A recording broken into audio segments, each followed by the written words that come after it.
Hello everyone, আশা করি সবাই ভালো আছেন। আমরা যারা প্লে স্টোর থেকে অ্যাপ ইনস্টল করতে যাই তখন অনেকেই একটি সমস্যার সম্মুখীন হই, সেটি হলো প্লে স্টোর থেকে অ্যাপ ইনস্টল হয় না এবং সেখানে পেন্ডিং দেখায়। তাহলে চলুন আজ দেখা যাক সেই সমস্যা থেকে কিভাবে আপনারা সমাধান পাবেন। প্রথমেই বলে নিই, আপনি যদি আমার চ্যানেলে নতুন হয়ে থাকেন তাহলে এরকম আরও ভিডিও পেতে চ্যানেলটি সাবস্ক্রাইব করে রাখুন। আর এই ভিডিওটি যদি আপনাদের ভালো লেগে থাকে তাহলে ভিডিওতে একটি লাইক করে দিন। সমস্যাটি সমাধান করার জন্য প্রথমে আপনি আপনার ফোন থেকে প্লে স্টোরে চলে যাবেন। প্লে স্টোরে যাওয়ার পর আপনারা এখান থেকে দেখতে পাচ্ছেন রাইট টপ কর্নারে একটি প্রোফাইল লোগো রয়েছে। সো সেই প্রোফাইল লোগোতে একটি ক্লিক করে দেবেন। প্রোফাইল লোগোতে ক্লিক করে দেওয়ার পর আপনারা এখান থেকে সেটিংস অপশনে চলে যাবেন। সেটিংস অপশনে যাওয়ার পর আপনারা এখান থেকে দেখতে পাচ্ছেন অনেকগুলো অপশন চলে এসেছে। সো এখান থেকে আপনারা একটি অপশন দেখতে পাচ্ছেন নেটওয়ার্ক প্রিফারেন্স। সো এটির উপর একটি ক্লিক করে দেবেন। ক্লিক করে দেওয়ার পর আপনারা এখান থেকে দেখতে পাচ্ছেন তিনটি অপশন রয়েছে। এখান থেকে তিনটি অপশনের মধ্যে আপনি এখান থেকে একটি অপশন দেখতে পাচ্ছেন লেখা রয়েছে অ্যাপ ডাউনলোড প্রিফারেন্স, দ্বিতীয় অপশনটি হচ্ছে অটো আপডেট অ্যাপস এবং তৃতীয় অপশনটি হচ্ছে অটো প্লে ভিডিওস। সো এখান থেকে সিম্পলি আপনি প্লে ডাউনলোড প্রিফারেন্স যে অপশনটি রয়েছে সেটির উপর একটি ক্লিক করে দেবেন।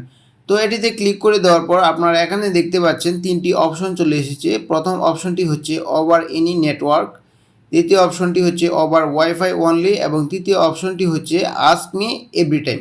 আপনারা দেখতে পাচ্ছেন এখানে লেখা রয়েছে ওভার ওয়াইফাই অনলি। আপনারা দেখতে পাচ্ছেন ওভার ওয়াইফাই অনলি যে অপশনটি রয়েছে সেটি বর্তমানে আমার সিলেক্ট করা রয়েছে। তার মানে হচ্ছে আমি ওয়াইফাই থেকে জাস্ট এই অ্যাপগুলো ডাউনলোড করতে পারবো প্লে স্টোর থেকে। অর্থাৎ আমি কোনো অ্যাপ যদি প্লে স্টোর থেকে ডাউনলোড করতে চাই তাহলে আমি ওয়াইফাইয়ের মাধ্যমে শুধু ডাউনলোড করতে পারবো। এক্ষেত্রে আমি যদি মোবাইল ডাটা ইউজ করি তাহলে প্লে স্টোর থেকে কোনো অ্যাপ ডাউনলোড করতে পারবো না।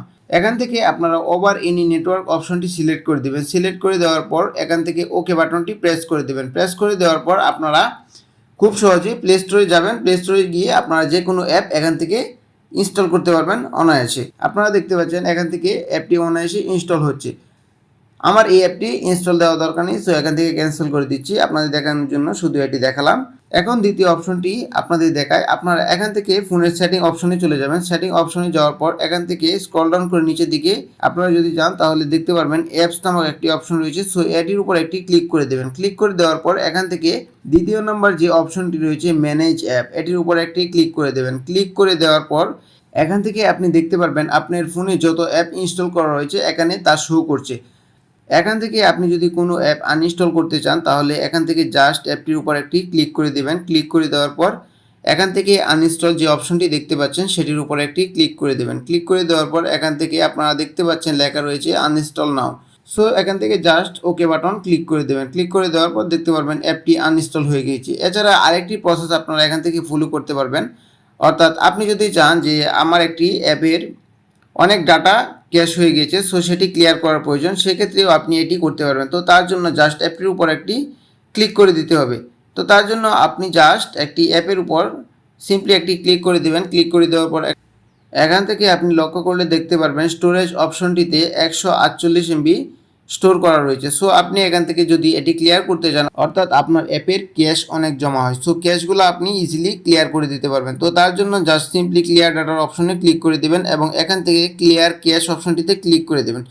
ক্লিক করে দেওয়ার পর আপনাকে বলছে ক্লিয়ার ক্যাশ, আপনি ক্যাশ ক্লিয়ার করতে চান কিনা জাস্ট ওকে বাটন প্রেস করে দেবেন। প্রেস করে দেওয়ার পর আপনারা যদি এবার একটু আবার রিফ্রেশ করে অ্যাপটিতে ঢুকেন তাহলে দেখতে পারবেন এখানে 47 MB রয়েছে। সো আপনারা এই প্রসেসগুলো সম্পূর্ণ হওয়ার পর আপনি আপনার প্লে স্টোরে অ্যাপে চলে যাবেন। প্লে স্টোর অ্যাপে যাওয়ার পর এখান থেকে যে কোনো অ্যাপ আপনি খুব সহজেই ইনস্টল করতে পারবেন।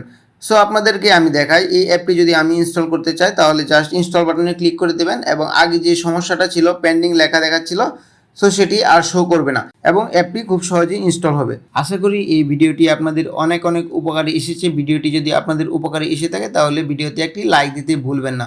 সো সবাই ভালো থাকবেন, ধন্যবাদ।